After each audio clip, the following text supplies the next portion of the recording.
Hello guys! Welcome sa aking video guys. Ayan. Kain tayo. Alam mo, ang dami oh. Bigla akong nagutom. Alam mo yung galing kami sa babang tinda. So, umuwi ako nakaidlip. So, bigla akong nagutom. So, nagluto ako ng ano to? Yung longganisa. Ay, hindi. Yung tosino. Yung tosino. Yung ano yata to? 250 grams, 200 grams. Tsaka with rice. Yung rice ko guys, yung pinaglutuan ko ng tusuno, nilagay ko doon yung rice. So, naging malasa siya.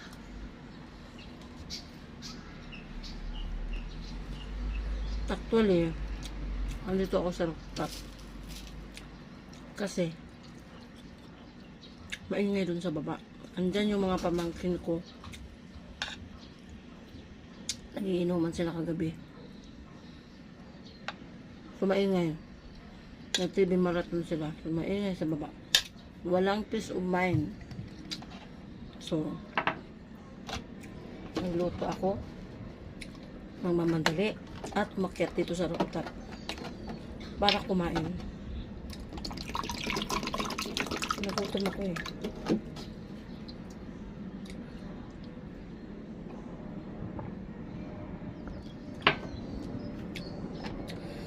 Ayan. Stress ang beauty ko masyado. Kasi meron akong kaibigan. Ayaw kong na lang banggitin ang pangalan. Basta kalapit kong kaibigan. Kung may problema ako, lumalapit ako sa kanya. Kung may problema din siya, kadalasan siya may problema, hindi ako eh.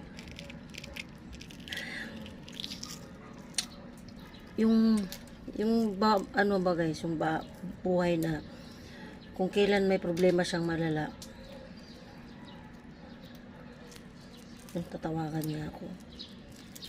Yung gusto ko sana yung magbanding kami nang walang problema. Kasi syempre, punong-puno tayo ng natao tayo sa mundo, punong-puno tayo ng problema. Nagbalat pala ako ng itlog kasi may itlog na natira sa baba, yung luto ko kanina. Sayang naman. So, kainin natin para maiba naman lasa ng ulam. Yun nga, silang mag-asawa, parehas sila nagsusumbong sa akin. Mag-asawa kasi sila guys. Parehas sila nagsusumbong sa akin. Na hindi ko alam. Hindi naman na pwedeng isa ang kakampihan ko sa kanila. Kasi mag-asawa sila, diba? Ayoko na nakakasira ng pamilya. So, bali hinayaan ko na lang. Pero, siyempre minsan, hindi mo maiwasang ma-absorb mo, maisip mo kasi nag-PPM sila sa'yo eh. Nasa gitna ka, gumigitna ka. Siyempre pag mag-asawa, mas kilala nilang isa't isa kasi sila ang mag-asawa, hindi naman kami, di ba? Hindi naman ako, hindi naman kami magkasama sa bahay. So, direct na kwento. Nahuli si girl. Akala ko sa teleserye lang or sa Facebook ko lang makikita yung bagay na huli sa akto, sa asawa. Alam mo yung ganun, yung nagkakaroon ng kabit yung lalaki, tapos nahuli ng babae.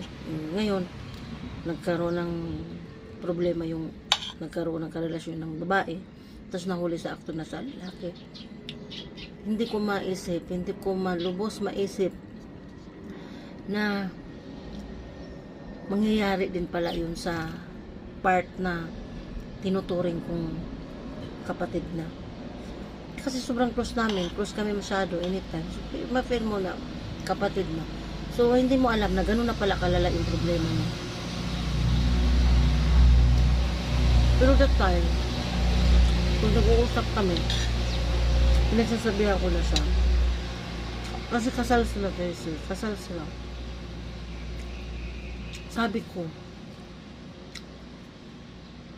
manahimik ka sa isang lugar. Gampanan mo ang pagkaasawa mo, ang pagkananay mo. Buhos mo yung sarili mo sa mga anak mo. Kasi yun ang dapat, di ba? Tayong mga asawa, may mga babae,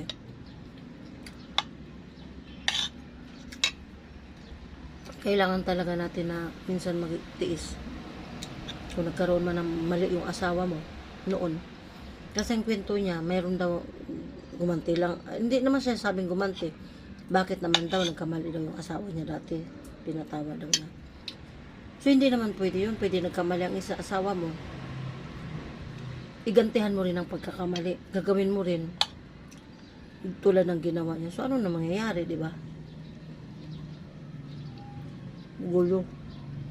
Naawa. Wala akong sa akin parang wala na akong pakialam sa asawa. Ano eh, sa kanila mag-asawa eh. Kasi matatanda na sila.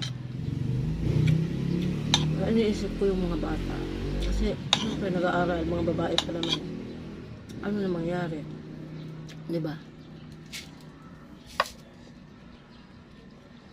Yung lalaki, nagsasabi sa akin, hindi naman ako makapagsalita. So, actually, ang nangyayari, ang babae nahuli sa akto na may kasama sa hotel yung babae. So, ngayon, yung babae tumawag sa akin. Wala daw siyang kilala. Pinapulis daw siya. Kala ko ano ba naman, kala ko simple lang na pinapulis pala. Ganun na kalala. Nasa presento na. So, iniisip ko rin, kung pupuntahan ko sa presento, anong pwedeng gawin ko? Guys, kayo, sa palagay nyo, anong pwedeng gawin nyo? Kasi kasalanan niya yun eh. Di ba, nagkasala siya eh. Butik hindi siya kasal. Butik hindi siya kasal. Kasal siya eh. Kaya, kung pupunta rin ako sa presento, may trabaho kinabukasan. So, gabi na. Hindi naman pwedeng pagdating ko doon, ganyan-ganyan, tapos iwanan ko kagad siya. Siyempre, gusto niya ng kahit papano, may dadamay sa kanya. O nakulong siya, nandun siya sa ano. Alang naman, di ba? Parang, ang hirap. Hindi ko naman siya kayang iwanan doon. Na ganun lang.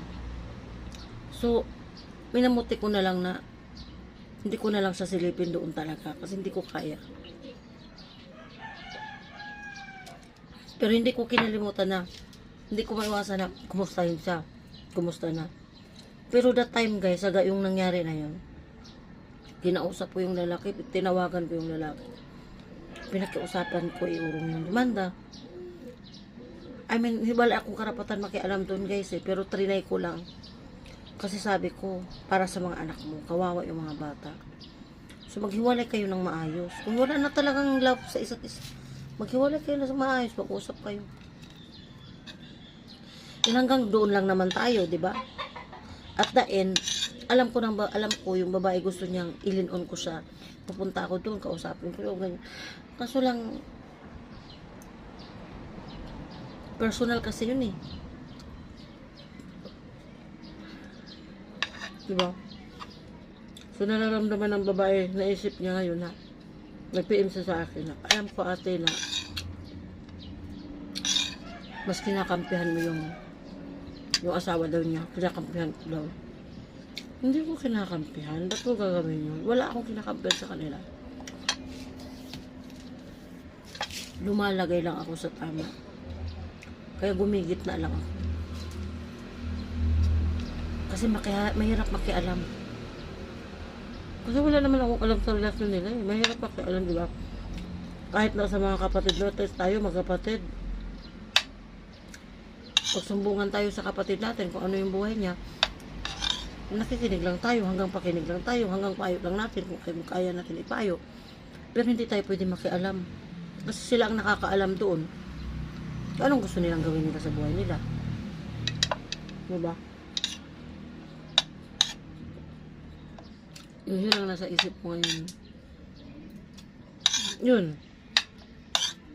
Lalaki naman, nagsasabi na, nag-PM sa akin na, ginawa ko na lahat.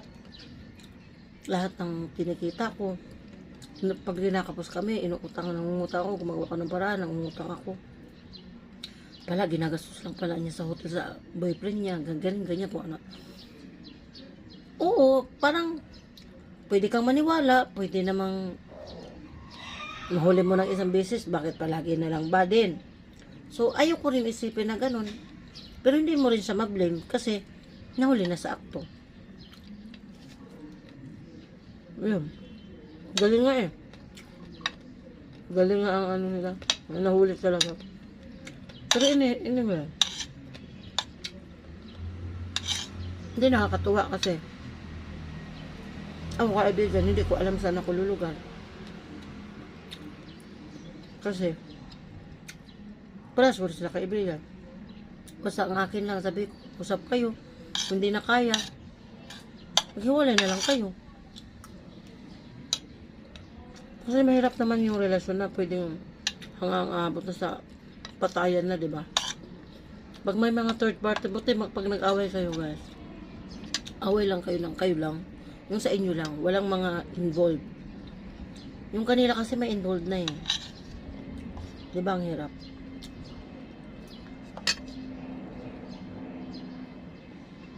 Minsan natutulala na lang ako.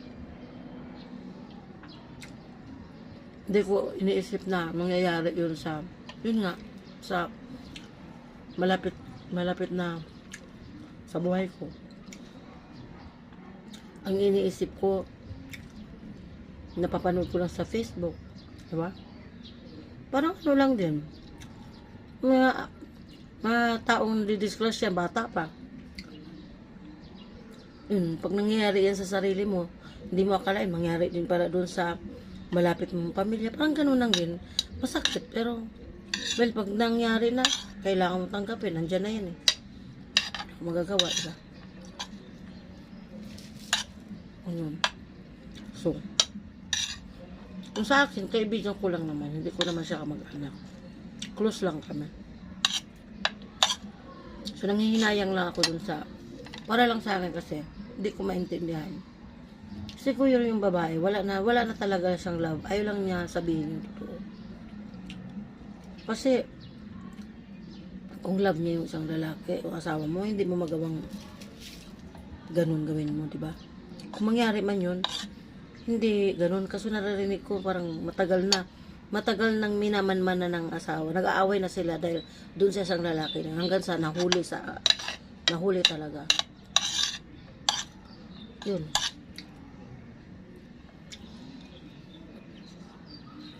Nakakalungkot. Maubos na yung ulam ko. Tosino, per tosino pala. Lakas ko kumain. Maubos na siya. Tsaka yung egg. Masarap pala siya. Ngayon ako kumain ng tosino na ganito. Puro tosino.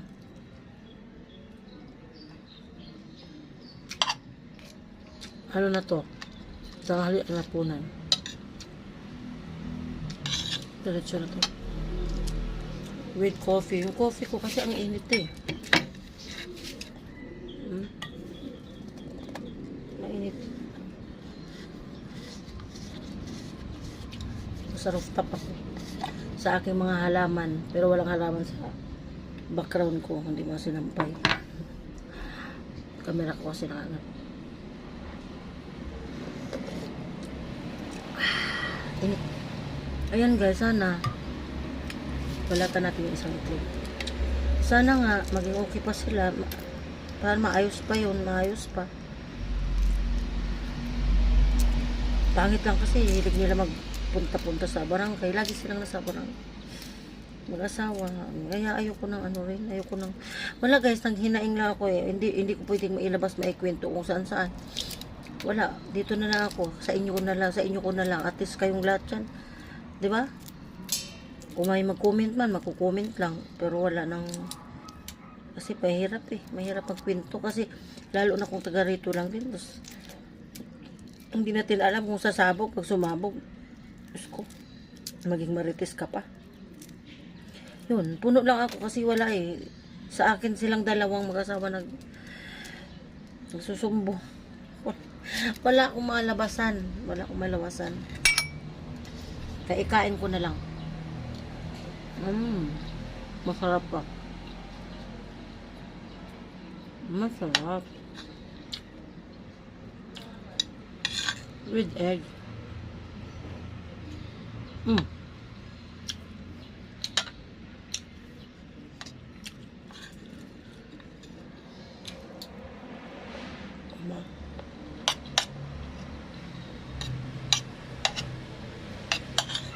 Ayan guys, yung video ko, sabi niya clean up daw, o bakit baka hindi tumasay.